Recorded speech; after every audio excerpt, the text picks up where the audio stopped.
नमस्कार क्रिकेट प्रेमींनो, मित्रमंडळींनो, कसे आहात तुम्ही सगळे? वर्ल्ड कपचा अगदी शेवटचा टप्पा आलेला आहे. मी ऑलरेडी अहमदाबादमध्ये आहे. तुम्हाला माहिती आहे रविवारी भारत विरुद्ध ऑस्ट्रेलिया अंतिम सामना होणार आहे. आणि ह्या टप्प्यावरती जसं मी तुमच्यासमोर शमीची कहाणी सादर केली, जशी मी तुमच्यासमोर विराटची कहाणी सादर केली, तशी आज मी तुमच्यासमोर रोहित शर्माची कहाणी सादर करायला हजर आहे. त्याच्या अगोदर तुम्हाला मनापासून धन्यवाद देतो, कारण सतत मी तुमचा पाठपुरावा केलेला आहे की अरे आपल्याला 1 लाख यूट्यूबरचा सबस्क्रायबरचा आकडा गाठायचा आहे. आणि त्या दृष्टीने बरीच वाटचाल आता झालेली आहे. 97,000चा टप्पा मी गाठलेला आहे. 3,000 सबस्क्रायबर मला नक्कीच तुमच्या पाठिंब्याने मिळतील याची मला आता खात्री झालेली आहे. त्यामुळे त्याची आता चिंता उरलेली नाही आहे. तुमचा फक्त थोडासा सपोर्ट पाहिजे आणि तो तुम्ही कराल ह्याची मला खात्री आहे. रोहित शर्माची कहाणी तशी तुम्हाला माहिती असणार, कारण तुम्ही क्रिकेट प्रेमी आहात. त्यामुळे बऱ्याचशा गोष्टी ज्या त्याच्या आयुष्यात घडून गेलेल्या आहेत त्या मी उगाच उगाळणार नाही आहे. कारण विकिपीडिया किंवा कुठल्या तरी अगोदरच्या एखाद्या कहाणीमधनं काहीतरी काढून ते तुमच्यासमोर सादर करणं हा माझा उद्देश कधी नसतो आणि तो आत्तासुद्धा नाही आहे. ह्याच्यामध्ये रोहित शर्मा मला कसा दिसला, माझे आणि त्याचे अनुभव काय आहेत, मग ते क्रिकेट मैदानावरचे असू देत, क्रिकेटच्या बाहेरचे असू देत, ते तुमच्यासमोर छोटंसं सादर करण्याचा मी मनापासून प्रयत्न करतोय. त्यामुळे क्रिकेटच्या भाषेत तुम्हाला सांगतो, तो तुमच्यासमोर सादर करायचा प्रयत्न करतो. त्यामुळे क्रिकेटच्या भाषेत सांगायचं झालं तर लेग स्टंप प्लीज. रोहित शर्माचा जन्म हा जणू काही त्यांनी जन्म घेऊन क्रिकेटच्या जनतेलाच एप्रिल फूल केलं. एप्रिल फूल म्हणजे स्वतःच्या प्रेमात पाडायचा प्रयत्न केला. मला वाटतं 30 एप्रिल 1987 साली त्याचा नागपूरला जन्म झालेला होता. आणि कुटुंब त्याचं साधं होतं, एकत्र कुटुंब म्हणून ते बोरिवलीला राहायचे. आणि जेव्हा तो अगदी लहान होता तेव्हा अक्षरशः एका रूममध्ये किंवा 1.5 किंवा 2 रूममध्ये त्यांचं अख्खं कुटुंब राहायचं. आणि त्याची झोपण्याची जागा ही टी व्ही ठेवलेल्या डेस्कच्या खाली होती. कित्येक वेळेला घरच्या सगळ्यांना सिनियर्सना जमून एखादी मालिका बघायची असेल, हा खाली सोसायटीमध्ये खेळून खेळून खेळून थकलेला असायचा. याला खूप झोप येत असायची आणि त्यावेळेला टी व्ही लावला जायचा आणि मग त्याची झोप उडायची. आणि त्यावेळेला वैतागलेला परंतु न चिडलेला, वैतागलेला परंतु न चिडलेला, कारण चिडणं बिडणं हा त्याचा स्वभावच नाही आहे लहानपणापासून आत्तापर्यंत, तो चक्क खाली सिक्युरिटी गार्डपाशी जायचा आणि शांतपणे गप्पा मारत बसायचा. आणि जेव्हा त्याला कळायचं की अरे अमुक तमुक सिरियल संपली आहे आणि आता परत वरती जायला हरकत नाही, तेव्हा वरती जायचा आणि झोपायचा. जशा भारतातल्या असंख्य लहान मुलांना क्रिकेटची आवड असते तशीच रोहित शर्माला सुद्धा होती. त्याच्यात काहीच विशेष नाही. परंतु अखेर जेव्हा कुठला खेळाडू एवढा नावारूपाला येतो तेव्हा त्याला जी आवड असते ती जरा वेगळी असते, त्याच्यात चमक जी असते ती काहीतरी वेगळी असते. आणि त्यामुळे अक्षरशः मला वाटतं 12 वर्षाचा असल्यापासूनच त्याच्या वडिलांनी आणि त्याच्या काकांनी हे त्याला कोचिंग कॅम्पला टाकायचा प्रयत्न केला. आणि या कोचिंग कॅम्पला टाकत असताना त्याची फी जमा करण्या एवढे सुद्धा एक्स्ट्रा पैसे त्या शर्मा कुटुंबियांकडे नव्हते. आणि त्यांनी कसे तरी ते पैसे जमा केले, त्याला कोचिंगला टाकलं. आणि त्या कोचिंगला टाकल्यानंतर त्यांना लक्षात आलं की ही त्याची खरी आवड आहे, ही त्याची खरी गरज आहे. कारण त्या रोहित शर्मामध्ये सुद्धा बॅटिंगचे बॉलिंगचे गुण दिसत होते.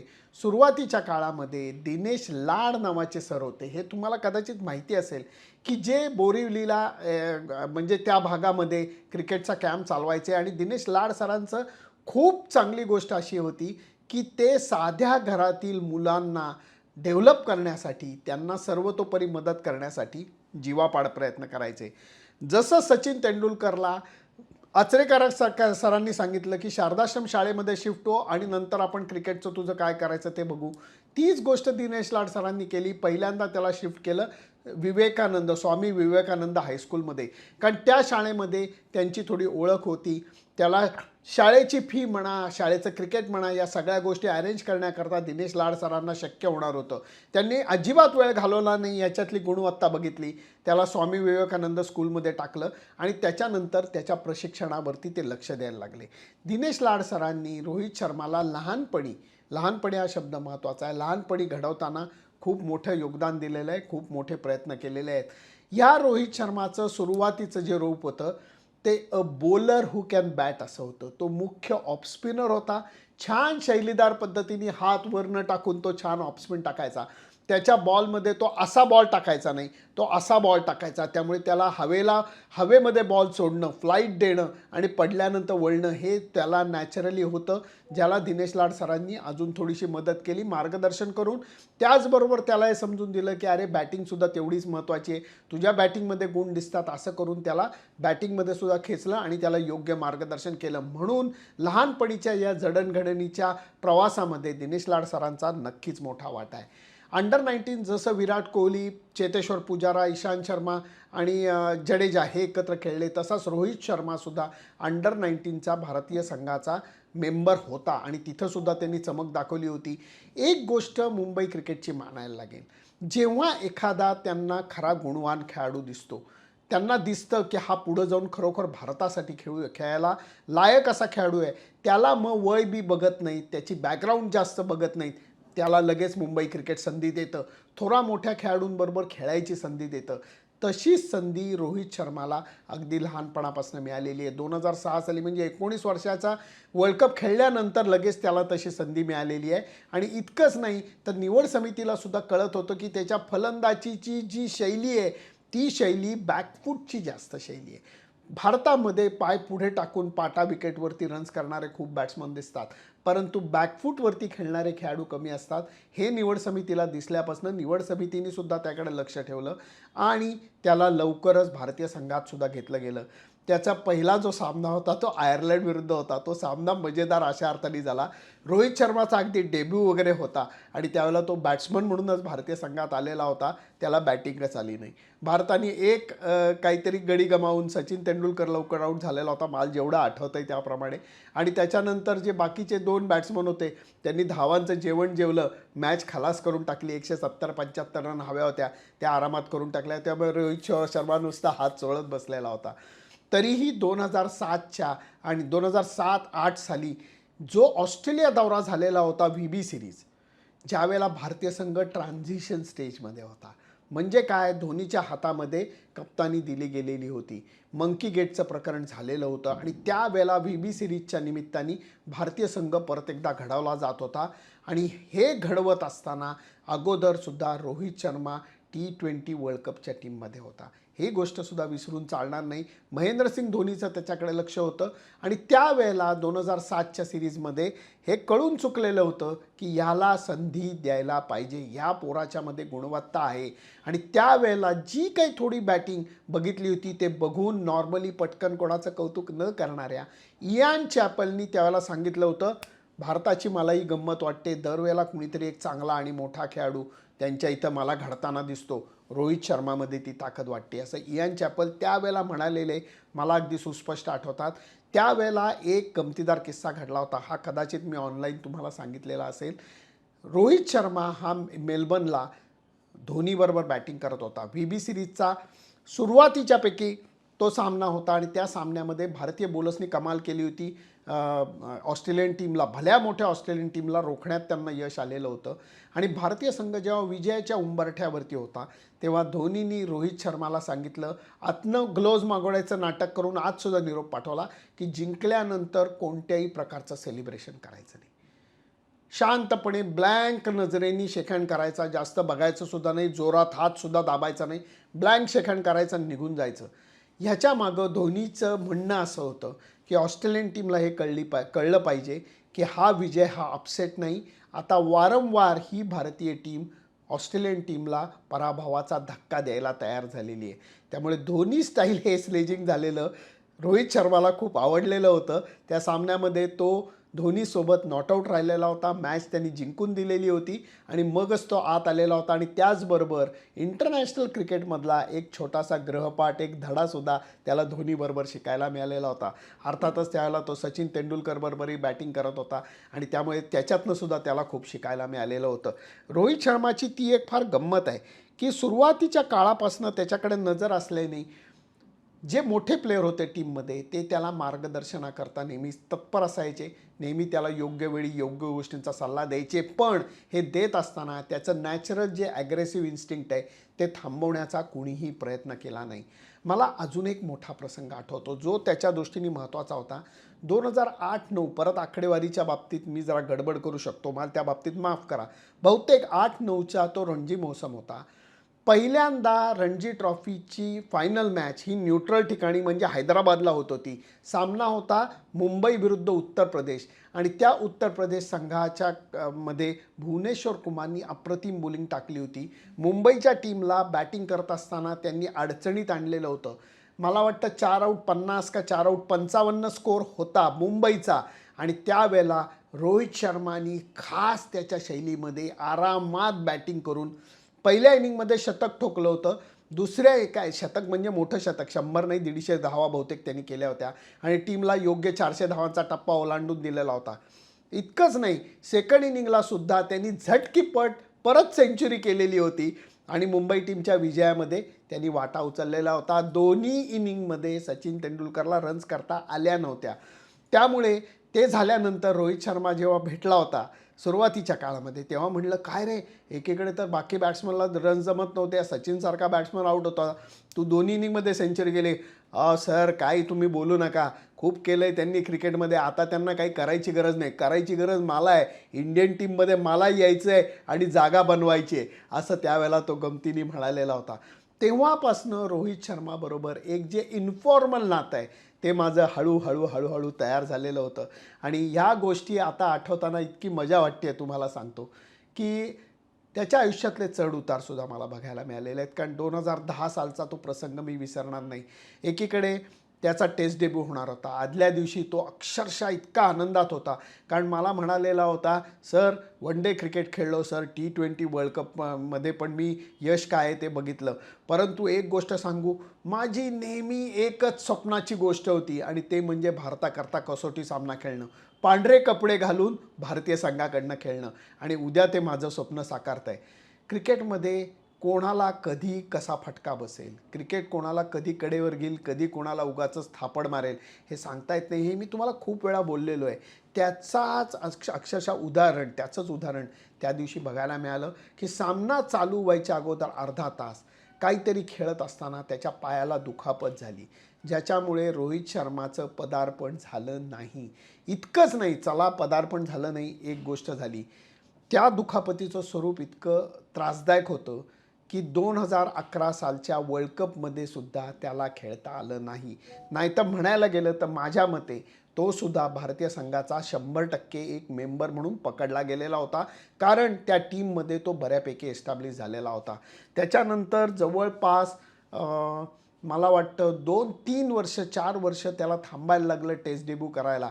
गंमत कशी आहे बघा, त्याचा जन्म झाला नागपूरला, त्याचा टेस्ट डेब्यू हुकला नागपूरला, नंतर त्याला टेस्ट डेब्यू करायला मिळाला परत नागपूरला असं मला वाटतंय. कदाचित मी चुकत असले तर मला करेक्ट करा. आणि तिथंच त्याला नंतर परत शतक करताना मी 2023 साली पाहिलं ऑस्ट्रेलियाविरुद्ध, जेव्हा अक्षरशः स्पिनिंग फ्रेंडली ट्रॅक होता आणि त्याच्यावरती रोहित शर्मानी जी बॅटिंग केली, हा क्या बात आहे, क्या बात आहे खरोखर.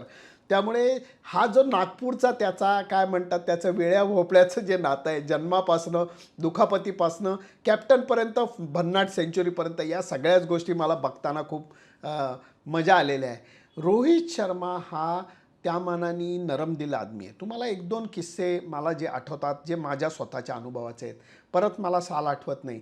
प्रकाश जावडेकर जे आहेत ते एन्व्हायरमेंट मिनिस्टर होते आणि त्यावेळेला आमच्या डोक्यामध्ये एक कल्पना आलेली होती की भारतभर सगळ्या खेळाडूंना एकत्र करून आपण झाडं लावा, झाडं जगवाचा संदेश कसा करू शकतो.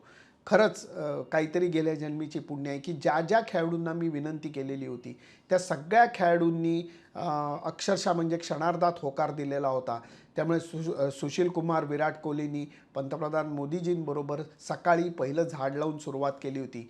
त्याच्यानंतर मेरी कोम असू देत, विश्वनाथन आनंद असू देत, या सगळ्यांनी, इरफान पठाण, युसुफ पठाण, किरण मोरेंनी बडोद्यात लावलेलं झाड असू देत, त्याच्यानंतर राहुल द्रविडनी बँगलोरमध्ये लावलेलं झाड असू देत, या सगळ्यांनी, धोनीनी रांचीमध्ये झाड लावलं आणि त्याचं शूटिंग साक्षी धोनीनी केलेलं होतं आणि ते आम्हाला पाठवलं होतं. या सगळ्या गोष्टी जमून आलेल्या होत्या आणि त्याची सांगता आम्हाला मुंबईला करायची होती. त्यावेळेला वर्ल्ड एन्व्हायरमेंट डे असल्यामुळे महाराष्ट्र शासनाचे सुद्धा असंख्य कार्यक्रम होते. त्या सगळ्या कार्यक्रमाला सचिन तेंडुलकर, रोहित शर्मा, अजिंक्य रहाणे यांनी नकार दिला होता. कारण त्यांचं म्हणणं होतं की राजकीय गोष्टीमध्ये आम्हाला पडायचं नाही आहे. परंतु जेव्हा मी त्यांना भरोसा दिलेला होता की बांद्रा कुर्ला कॉम्प्लेक्सच्या MCAच्या क्रिकेटच्या स्टेडियममध्येच आपण झाड लावायचा उपक्रम करू आणि मी प्रॉमिस करतो की जरी तिथे केंद्रीय मंत्री प्रकाश जावडेकरजी येत असले तरी तिथं स्टेज नसेल, माईक नसेल, कुठलाही रंग नसेल, कुठलाही पक्षाचा झेंडा नसेल. हे मी तुम्हाला प्रॉमिस करतो. फक्त झाड लावा, संदेश द्या आणि तिथनं जा. रोहित शर्माचं त्यावेळेला प्रेम प्रकरण जोरात चालू होतं रितिका सजदेबरोबर.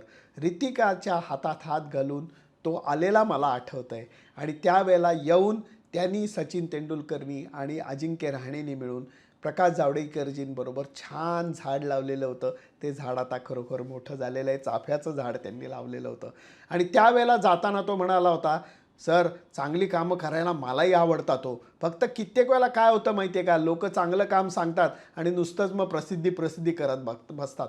तुम्ही तसं करत नाही हा विश्वास मला वाटला, मी आलो त्यामुळे मला खूप आनंद झाला. अशा कार्यक्रमांना मला बोलवत जा, मला आवडेल, हे सांगून मिठी मारून तो निघून गेलेला होता. हा प्रसंग मी विसरू शकत नाही. अजून एक खूप नाजूक प्रसंग आहे की तुम्हाला आठवत असेल, आता परत मला साल आठवत नाही, चेन्नईमध्ये प्रचंड मोठा पूर आलेला होता आणि त्या पुरानंतर इन्फ्लुएन्झा म्हणा किंवा फ्लू म्हणा याची जोरदार साथ आलेली होती. एकीकडे चेन्नईमध्ये उकाडा हा अक्षरशः 12 महिने चालू असतो कारण वातावरण असं गदगदलेलं असतं. त्यावेळेला मात्र अशी अडचण झालेली होती की लोकांना तापाने हुडहुडी भरत होती आणि 20 ते 25 हजार ब्लँकेट गरीब लोकांना द्यायची गरज होती.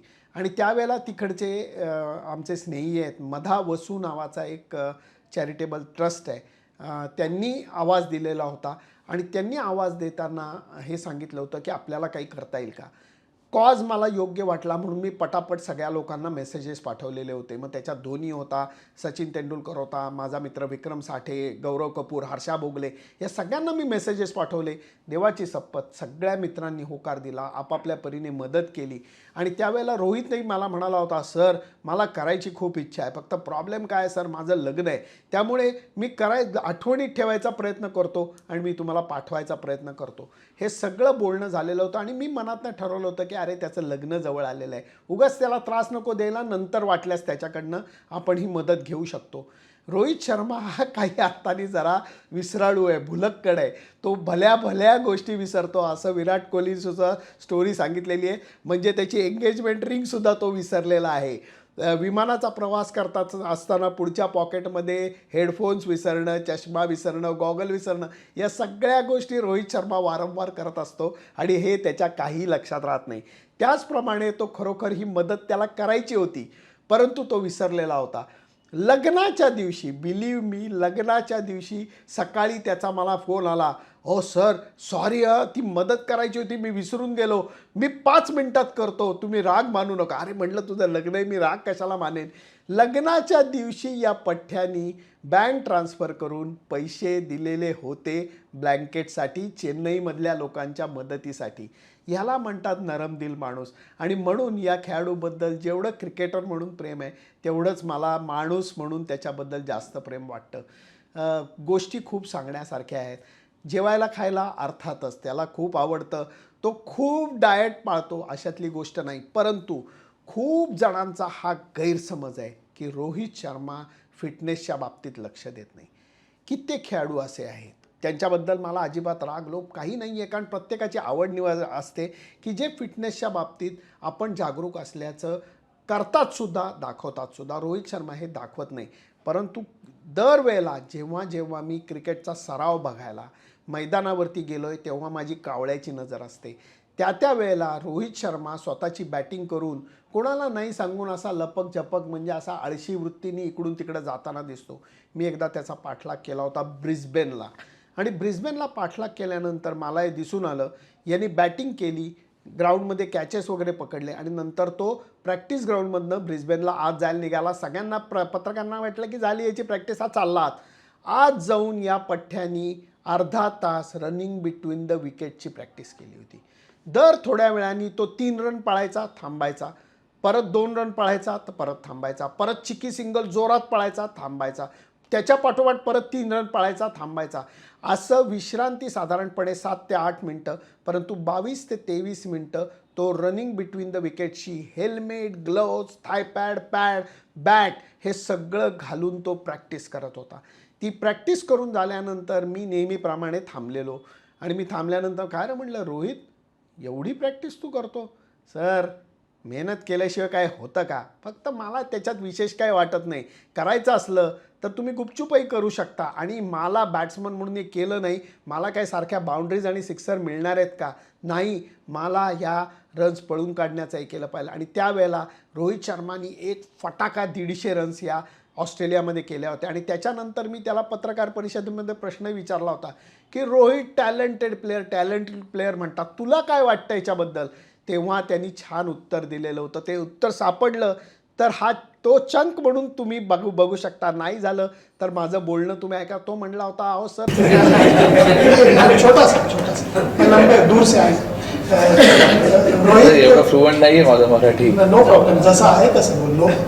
रोहित, परवाच्या तुझ्या इनिंग बद्दल बोलायचं झालं तर सगळेजण तुझ्या टॅलेंट बद्दल खूप बोलतात, पण हे टॅलेंटनी शक्य नाही. कारण 171 रन्स पूर्ण 50 ओव्हर खेळणं, तर तुझ्या मेंटल आणि फिजिकल कष्टांबद्दल बोललं गेलं पाहिजे. तुला काय वाटतं? मला असं वाटतं ते मेहनत पण सांगायला पाहिजे. टॅलेंट फक्त टॅलेंट नाही आहे, कारण की टॅलेंट तुम्हाला फक्त एक जागेवर घेऊन जाणार आणि ठेवणार, नंतर तुम्ही काय करतात ते इम्पॉर्टंट आहे. तर माझ्यासाठी मी जेव्हा पण मी बॅटिंग केलं आहे, मी असा नाही विचार केला आहे की मी टॅलेंटेड आहे आणि काय पण करू शकतो मध्ये जाऊन. मला असं नेहमी असं वाटलं आहे की आतमध्ये जाऊन जे काय कष्ट करायचं असेल ते करायचं आहे आणि जे काय मेहनत करायचं आहे ते मेहनत करायचं आहे. टॅलेंटनी काय होत नाही. फक्त टॅलेंट मी जसं सांगितलं आधी की टॅलेंट तुम्हाला फक्त एक जागेवर जाऊन ठेवणार, नंतर तुमचं हार्डवर्क आहे. टॅलेंटेड वगैरे असं काय नसतं. टॅलेंट याचं महत्त्व तेवढंच आहे की तुम्हाला ते पहिल्या दरवाजापर्यंत नेऊ शकतं, पहिला दरवाजा जास्तीत जास्त उघडून देऊ शकतं.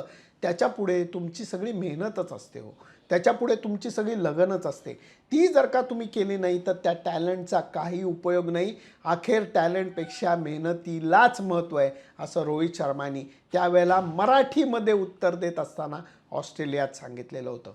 हे रोहित शर्माचं खरं रूप आहे. दिसताना तो कॅज्युअल दिसतो, तो अजिबात कॅज्युअल नाही, अजिबात नाही. जर तो कॅज्युअल असता तर एवढ्या रन्स त्यांनी 10,000च्या पुढच्या रन्स त्यांनी वन डे क्रिकेटमध्ये केल्यात. 2 का 3 डबल हंड्रेड्स केल्यात. आज डबल हंड्रेडचं सर्वाधिक धावांचा विक्रम त्याच्या नावावर आहे. तुम्हाला काय वाटतं की हे सहज जमलेलं आहे, केवळ टॅलेंट म्हणून जमलेलं आहे? अजिबात नाही. त्यामुळे जे लोक म्हणतात की रोहित शर्मा हा आळशीच आहे, रोहित शर्मा हा जाडच आहे, अरे जरा गप्प बसा. तुम्हाला काही कल्पना नाही आहे तो काय मेहनत करतो. फक्त ही केलेली मेहनत तो दाखवत नाही. कारण गेले 6-1 महिने तो सोशल मीडियापासून बऱ्यापैकी लांब आहे. हे सुद्धा त्यांनी वर्ल्ड कप चालू असताना सांगितलेलं आहे. ज्या रोहित शर्माचं 2011 सालचा वर्ल्ड कप चुकला, त्यांनी 15 साली भारतीय संघाकडनं खेळत असताना ठसा उमटवला. पण खरा दादा रोहित शर्मा वर्ल्ड कपमधला मला 2019 साली बघायला मिळाला. काय बॅटिंग केली होती, आई शपथ. मग ती इंग्लंड विरुद्ध असू देत, साऊथ आफ्रिकेविरुद्ध असू देत, पाकिस्तानला त्यांनी धोपटलेला असू देत, 1 ना 2 त्यांनी 5 सेंचुरीज 2019च्या वर्ल्ड कपमध्ये केलेल्या होत्या. आणि हे करत असताना त्याच्या बॅटिंगमधलं ॲग्रेशन, त्याच्यामधली असलेली सहजता ही बघण्यालायक होती. दुर्दैवाने अक्षरशः न्यूझीलंड विरुद्धच्या सामन्यामध्ये त्याला अपयश आलं. त्या एका स्पेलमध्ये जो 2 दिवसांमध्ये झालेला सामना होता, 1 दिवसीय सामना पावसामुळे, त्याच्यामध्ये एका स्पेलमध्ये सगळी गडबड झाली आणि स्वप्न उद्ध्वस्त झालेलं होतं. त्यावेळेला रोहित शर्मा शाळकरी मुलासारखा ढसाढसा रडलेला होता. या गोष्टीही मी अजिबात विसरू शकत नाही. आता रोहित शर्मा भारतीय संघाचा कॅप्टन आहे. त्यांनी बदल केलेत, तुम्हाला माहिती आहेत. हे बदल फार महत्त्वाचे आहेत. कारण हे बदल असे होते की पहिल्यांदा संघातलं वातावरण त्यांनी हलकं फुलकं केलं. मेहनतीच्या वेळेला मेहनत, टीम मीटिंगच्या वेळेला सिरियसनेस, पण बाकीच्या वेळेला प्रेशर नाही. लोकांना आपापली भूमिका ठरवून देणं आणि त्याच्यानंतर ती पार पाडण्याकरता त्यांना पूर्ण स्वातंत्र्य देणं, अशा पद्धतीची कार्यपद्धती ही रोहित शर्मानी टीम मॅनेजमेंटला सुचवली, ऐकली आणि त्यांनी आणि राहुल द्रविडनी मिळून आत्ताचे हे सगळे बदल केलेत. त्याचे परिणाम भारतीय टीम जिंकते म्हणून मी म्हणत नाही आहे. एक लक्षात घ्या, भारतीय टीम रोहित शर्माच्या अंडरच